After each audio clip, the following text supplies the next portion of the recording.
Hi guys, it's Hannah, and it's been a very long time since I've actually filmed a sit-down video. I think it's literally been since the beginning of the year. We're about due time. We're gonna talk about all of the books that I've read in the first half of the year because I love to look back on these and see how many books I've read each year, and I use Goodreads to kind of keep track of everything. So far, I have read 34 books this year. My goal is 50, but I feel like I might surpass that. It is kind of mid-July as I'm filming this, so I'm not gonna talk about any of the books that I read in July. I feel like it was about due time that I actually sat down and filmed a video for you guys. Let's get into it. First up on our list, we have Final Girls by Riley Sager. This was my first read of the year. Wasn't my favorite, to be honest. I kind of was trying out Riley Sager books towards the end of last year and then kind of going into this year, and I realized that he's just not my favorite author. I can't get into his writing style. I can't get into his characters and stories that much. So I ended up rating this one 2.75 out of 5 stars, which is not a great start to the year. I read this via audio, and maybe that has something to do with it. I don't know. Throughout this one, we follow Quincy, was the final girl in her story, and she basically went to a cabin with all of her friends, and that's kind of where it happened, but you follow her years later trying to like come to terms with it. You also follow 2 other final girls called Lisa and Sam, and they kind of all just get interconnected, and I just couldn't get into it. I really hated some of the characters. They were kind of annoying. I hated how some of them were reacting to certain situations because I was like, you would not be doing that. You're especially Quincy. Quincy was really pissing me off most of the time, and you kind of go back and forth between Quincy like recalling things that happened because she doesn't remember everything that happened that night. It's a whole plot twist and whatnot. I felt like I was kind of forcing myself to keep listening to audiobooks so that I could actually finish it. It just wasn't my favorite and kind of a sucky start to the beginning of the year. But going on from that, I ended up listening to Two Can Play, which is an audiobook, specifically just an audio book that Allie Hazelwood wrote, and it was so fun. It was only like 4 hours long, so it was super short, super quick listen, and I would love to have like an actual physical copy of it because I just enjoyed it a lot. And it basically follows our main character who is designing or trying to be able to design the video game version of her favorite book series, but because of that they have to collab with this other gaming company, kind of sort of compete with who is going to actually be able to design this. She's going up against her arch nemesis, so lots of tension. It's really fun. I really enjoyed it, and it's so fast to listen to. So if you haven't listened to it, go listen to it. Another one that I listened to because I'm able to like basically just have my headphones in at work because I'm a scenic painter, so I can literally just be listening to whatever and everything. So I try to listen to as many audiobooks as possible. So there's gonna be a lot of audiobooks, hence the first 3. But the next one is Crazy Rich Asians. My friends have been begging me to watch this movie and read the book because I was like, no, I have to read the book first. I've had it literally on my bookshelves probably near since when it came out. I just never got to it, but it was on Libby and I could just immediately get it, so I was like, okay, well maybe tonight's the day, but I still have not watched the movie, so we're gonna have to see if we can like get that in there. But I really enjoyed it. I gave it like 3.5 stars. I'm very excited to see the movie because I feel like it just translates so well into like film format. I think that honestly it might be better as a film. It just read very much like a screenplay, and there was a lot of descriptions. There was a lot of like overlapping characters.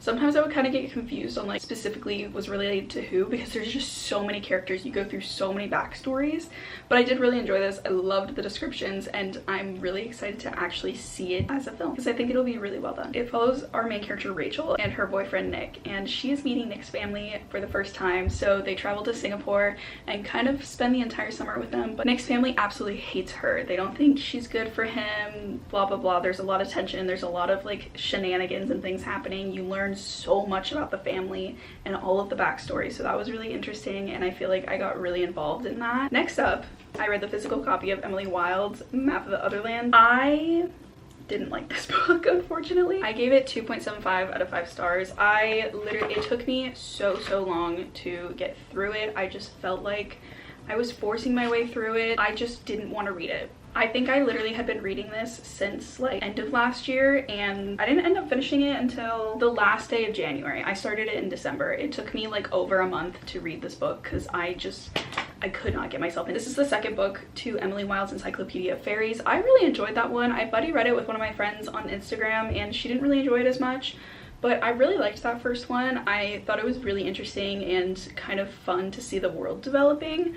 This one, I forced myself to get through. I literally could not do it. Emily was bugging me so much. Like genuinely, I hated her so much. I love Wendell. I love him.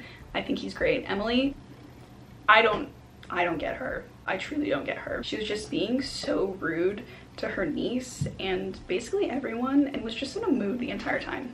And I hated it. Wendell was basically not even in this book because of certain things that were happening. I don't even know if I'm gonna read the next ones, but we'll see. The cover's pretty though. Love the cover. Next up, I started reading The Poppy War via audio. I did not want to stop listening to it. I literally bought all of the physical copies so that when I wasn't listening to it, I could be reading it physically. Like if I wasn't at work, I could be actually reading it physically. It was so good. I flew through it, ate it up. I gave it 5 stars. It's basically a historical military fantasy that is grounded in China's history in the 20th century. It's very war heavy. It was just described so well, and I think the magic is so interesting and the like mythology parts of it were so interesting. I liked our main character. Do I think she could have developed more throughout the series? Yes. And I do wish the part of her actually at school versus the war was a bit longer so we could like get a little bit more backstory to her. It just felt like it went by so fast and it could have been elaborated on because it was just such a short portion of the book where you literally follow her from like the beginning of her life to partway through her education, and then immediately the rest is just all about this war that they're thrown into, which makes sense, but I just wish it was described a bit longer, a bit more scenes in that kind of area, but I loved it. I read the rest of the series this year, so we'll talk about that in a second. So this next book I also read via audio, and it's The Sunlit Man by Brandon Sanderson. I love Brandon Sanderson. I am trying to make my way through all of his books, but that man is a wizard, and I don't think I truly ever can. One thing about me is I love the Stormlight Archive, so this one plays heavily into it. It is a standalone. It's part of Brandon Sanderson's like secret projects that he was kind of releasing. I didn't like it, to be honest. I feel like a lot of his secret projects I haven't liked. I haven't read all of them, but most of them that I have read I haven't really enjoyed that much. This one really falls heavily in the Stormlight Archive series, which I didn't know going in. So then all of a sudden they started like mentioning things that like happened, and I was like, what is going on? Because I haven't read the Stormlight Archives in a very long time. I've only read the first 2 books and about halfway through the 3rd book before life got busy and I just haven't gone back to it. I've read the first one twice. The second one like once, and then because I was gonna go reread it before I started Oathbringer because so much happens, but I genuinely don't think I can do that. Kaladin was mentioned and I was like, whoa, what's happening right now? I didn't realize how heavily influenced it was in this one. I just thought it was it was like fine. I don't really want to describe exactly what it was about because you just have to read Stormlight. You would literally not know what I'm talking about. Next up is another physical book. Next up is Beg, Borrow, or Steal by Sarah Adams. This is the 3rd book in the Rome, Kentucky series, which each one follows a different Audrey Hepburn movie. I love this series. I think the characters are just so sweet. It follows 4 siblings that live in Rome, Kentucky, kind of falling in love in their love story. So this one is an enemies to lovers, which I loved. We have Emily Walker, who's kind of just a very like strong female main character, but I would say she's like very defined as the older sibling stereotype. She has an arch nemesis at her school because she's a teacher named Jack, who she absolutely hates. He drives a motorcycle that she finds out later. He has tattoos. I love him. They have a very fun banter that happens throughout this whole book. I would read this in order though because you will get spoiled. Everything happens. I gave it 4 stars. It was so fun. I loved the banter in this, and Emily is still dealing a lot with grief in it, and Jack's just there for her and supportive of her, and I love the little hijinks that they get into because Emily accidentally sends her manuscript that she's been working on this book for forever, and she actually sends it to the principal, and she's like, oh, we have to get it back. She had an event at Barnes & Noble Union Square. That heart is literally perfect. I was so happy to find this. I was like, oh my god, yes. Next up is another physical. Oh, actually I read this via audio. I forgot because I literally have the physical copy. I give this 5 stars. It's one of my all-time favorite books now, and I really want to reread it. So that is First Time Caller by B.K. Borison. I fell in love with this book, and I literally was just like smiling to myself all the time and like kind of like laughing to myself a little bit because I was just so involved. I love Aiden Valentine. I love our main character, Lucy. I am just so obsessed. It basically is kind of a take on Sleepless in Seattle. Aiden has kind of given up on love. The thing is, he has a podcast that is talking all about love because his last name's Valentine, so it fits. Lucy's daughter ends up calling in and trying to set them up. So it's so cute.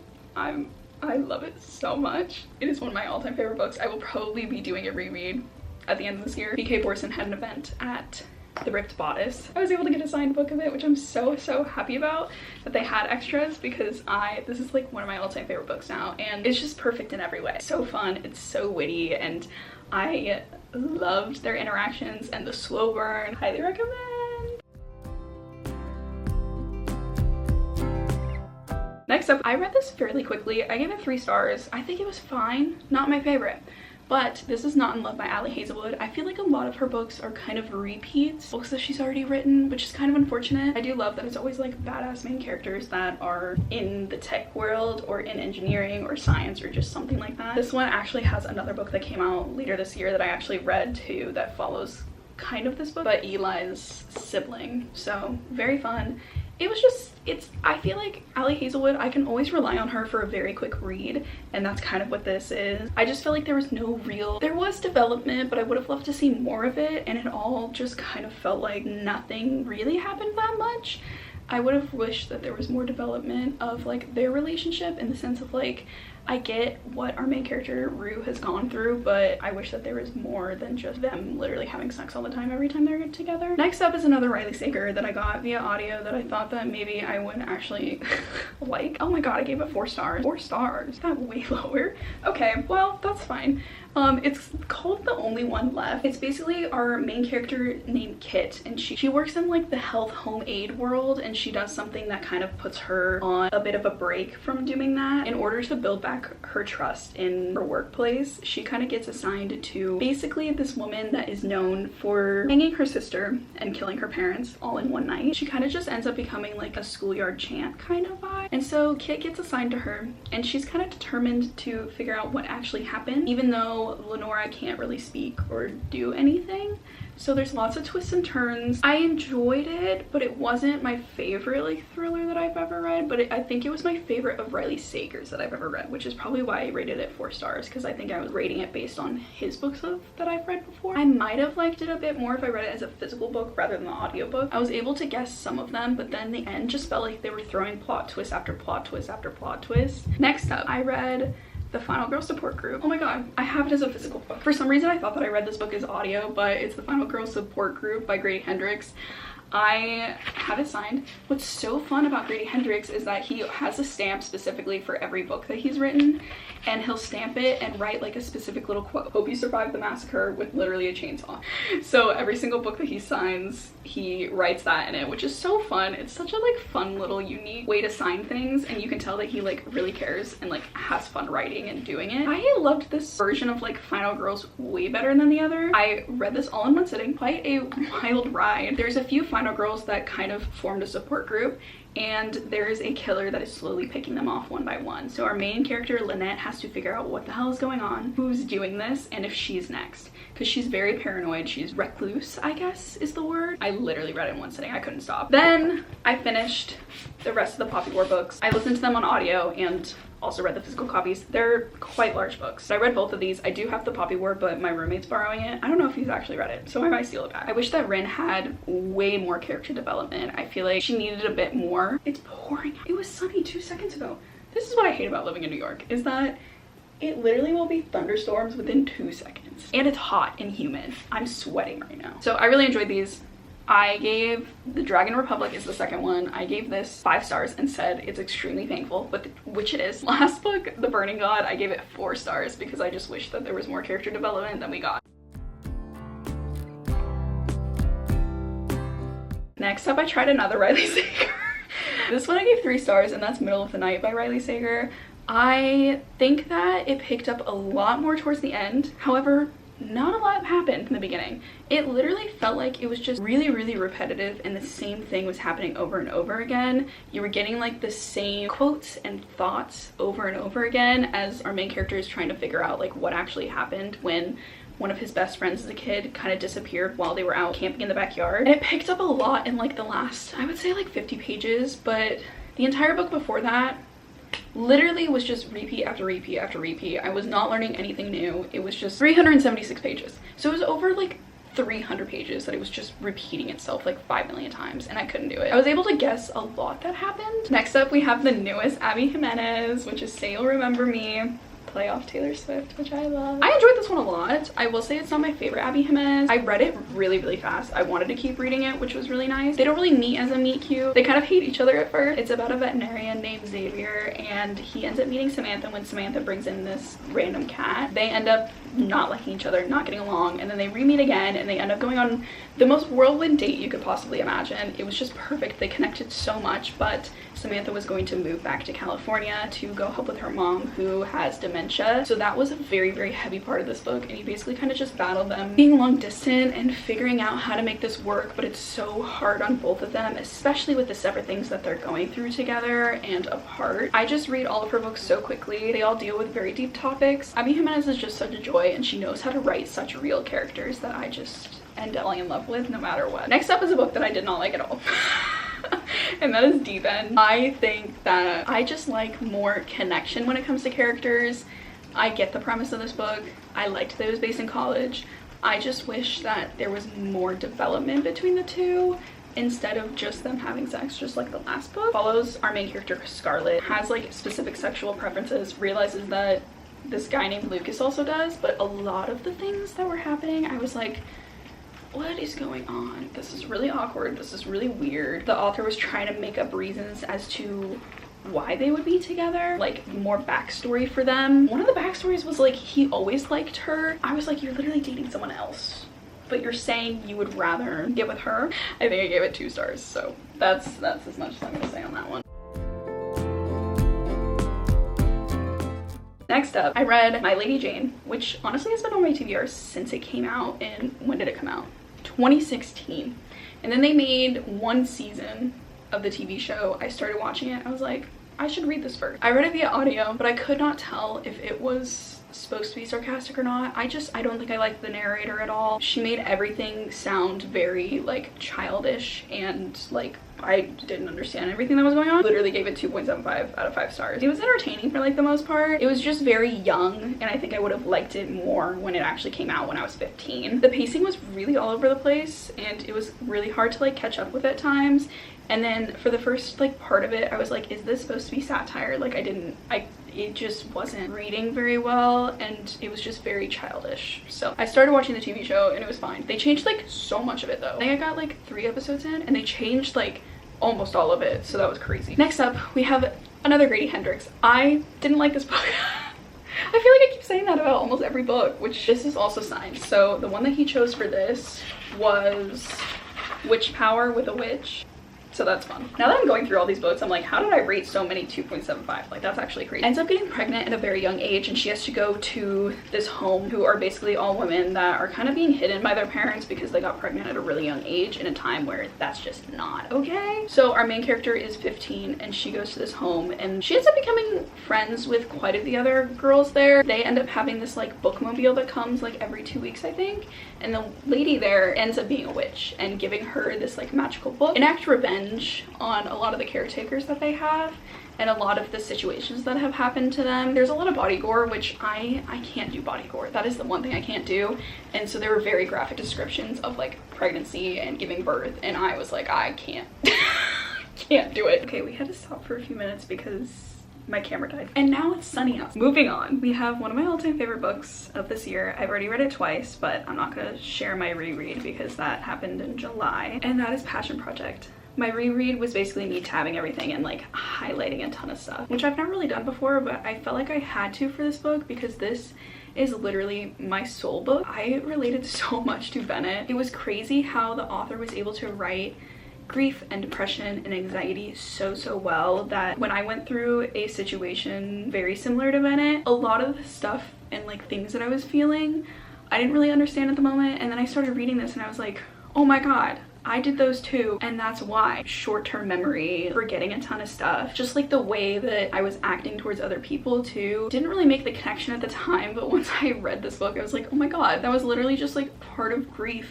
and depression and everything. So this basically follows Bennett. Her college boyfriend ends up passing away very tragically, and she moves to New York City to basically kind of follow in what his dream was to always live in New York because he loved it so much. So she kind of moves to New York after he passes away and after she like graduates college and whatnot, but she feels like she isn't passionate about anything. She's supposed to go on this date with a guy named Henry. A lot of things happen at the very beginning of the book. They end up meeting up again, basically just confesses to Henry that she doesn't have a passion. They kind of set off on this journey to kind of like try out new things and kind of explore the city a lot more to kind of help Bennett get out of her grief and depression and anxiety that is like so all-consuming for her, and kind of try to learn to live life again, which I really enjoy. Again, this book is like my soul book. I started rereading it almost immediately afterwards, and that's why I started tabbing it, which if you know me, I don't annotate. I don't tab, I don't annotate, and I had to. This is literally my soul book, and I related so heavily to Bennett. Next up, I read Everything is Tuberculosis by John Green. I read it via audio, which I highly recommend because it's John Green reading it to you. He has such like a captivating way of like storytelling, and I've always loved the videos that him and his brother Hank Green made. I used to rely on the Crash Course videos in like high school, college, literally all growing up. Highly recommend listening to it via audio. I think that's honestly the best way to listen to it. I learned so much about tuberculosis and how it literally affects so much and is behind so many things. Super short, super fast, and John Green reads it, so highly recommend. Next up, I read the next book in the Love Life Farms series, which is In the Weeds. This follows our broody. First one follows our main character who owns the farm, her falling in love with her best friend. She ends up applying for influencer that is coming into town and like hosting like a competition. So we have Beckett and Evelyn St. James, who was the influencer that came to the farm. They have a history. It's just fun, quick read. It's like a fun little romance that like you don't really need to think too hard about it. I would read these in order though. Love Life Farms is first. It's like a Christmas book. This is definitely like a springtime book. There is two more. There's one called Mixed Signals and then Business Casual. Next up, I read my friend Brittany's book, A Dance of Lies by Brittany Arena. I used to be a dancer. Absolutely loved like following along a dancer in a fantasy world. It basically is about this dancer who has been thrown in prison for years, and she gets taken out to basically be the king's accomplice. I did not want this novel to end. The ending ripped my heart out that I immediately wanted the second book, but unfortunately I read this before it even came out because I read it as an oral. I truly couldn't get my eyes to read faster. I just wanted to know what happened next, so if you haven't read it, go read it. It's so good, and it's Brit's debut novel, and it's such a gorgeous cover. Like, are you kidding? She lucked out on the cover game. Bringing on my art game, I read A First Time for Everything by K.L. Walther. I'm a K.L. Walther stan. I love her. I think she's so sweet. She's so fun. She writes such fun books. This one felt very YA to me, that like I personally couldn't fully get into it, but I rated it like 3 stars. I had a fun time with the characters, and I loved seeing Meredith again. I love Meredith so much, and Whit. I love their relationship so much. I love seeing them again. It kind of just follows Matt's like through her junior year of high school. She's never had like a boyfriend. Is trying to get a date for her brother's wedding that happens, and all of the bridesmaids ends up trying to set her up on dates and trying to get her to find a date. The one thing I love about K.L. Walther is like the deep underlying like family ties that she includes in every book. I just think it's so heartwarming to see, and like different, because I feel like every single book you always see the characters like just have horrible family lives, and I hate that. So this is very refreshing. A lot of people don't have like great family ties. I don't know, I just feel like you don't really see like the good that it can have sometimes. And she writes like very real people that I really enjoy, so there's always like some underlying meaning going on amidst the romance, which I really enjoy. This one just felt very young to me. Okay, another arc that I read is It's a Love Story by Annabelle Monaghan. I have read other Annabelle Monaghan books, and I loved this one way more than any of her other books. Follows our main character who used to be a TV like comedy sitcom star, and she was always the butt of the joke, so that with that has come a lot of insecurities with that. Now she kind of works on the other side of things. She's tried to like let that life go, but she's really passionate about this one script that she ends up finding, and she has to have Dan come and be the cinematographer, which she hates him. They actually were gonna go on a date once, and things did not pan out for them. It was like so interwoven with like romance and also coming to terms with like your past traumas and trying to overcome that, that I really loved that. I also loved that it was set in the film world. So my camera died again, and this is what I get for being like, I'm gonna spontaneously film today. Next up, we have one that I also was really surprised that I liked, and that was Problematic Summer Romance. I have a reading vlog on it, so if you want to go hear all of my thoughts, you can go watch that reading vlog. I'm not really gonna go too in depth with that, but I really liked Problematic Summer Romance. Surprisingly, I was not really expecting to love it that much. That's the one that I'm talking about, but I wasn't expecting to love it so much. But if you want to hear all my thoughts, you can go watch that video. Same with our next read, which is Bury Our Bones in the Midnight Soil by V.E. Schwab. I also enjoyed this a lot. It wasn't my favorite V.E. Schwab, but I did enjoy my time with it. I know a lot of people love it, but if you want to hear all of my thoughts, you can go watch that video too. And then the next one I'm not going to say anything about because it's Fourth Wing by Rebecca Ayeros. I'm filming an entire reading vlog reading the first 3 books. 2 of them are right there. I finished Iron Flame and I'm in the middle of Onyx Storm. I'm not going to say anything about it. I've been keeping my thoughts about it very, very secret, and I'm going to continue to do that until the vlog is out. And it's going to be a very long vlog, and we'll see what we get into. I don't know when I'm gonna finish Onyx Storm though, so. But finally, we have Ashley Poston's new book, Sounds Like Love. My friend Lucy ended up bringing this back from Georgia with her when she came and visited, and this was my little birthday gift, and I was so happy to have it in my hands. I loved it. I flew through this. I gave it 4.5 stars. I love the like song dynamic. I love the magical realism that Ashley Poston puts in all of her books. I feel like they're very real and they don't feel out of place, which I really enjoy. I literally flew through this. I think I read it in like one sitting, which is not a surprise since Ashley Poston is one of my all-time favorite authors. I read all of her books so quickly and I enjoy all of them. And this was no exception. Joni, and she is kind of in a funk right now. She can't seem to write anything, and she ends up going home to kind of take care of her mom, who is at the very beginning stages of dementia, running into this guy who is a singer. He has a lot of layers to him, but when we first meet him, we hate him, and then you slowly get to know him, and they end up basically being in each other's heads and having to write a song together in order to get each other out of their heads. So they hear like all of their thoughts and stuff, so that causes some complications. And it's really good. I love the magical realism aspects because they're so tiny, but like they're so fun to read about. If you haven't read it, go read some of Ashley Poston's books. My favorite is The 7-Year Slip. That is my all-time favorite. I love it. We have finally made it through this video. Sorry, it's a little rough. I haven't sat down and talked to a camera in a very long time. But I hope you guys enjoyed this. I'll probably be doing another second part of this video sometime soon. So thank you guys so much for watching. I hope you enjoyed, and I will see you in my next video. Bye guys.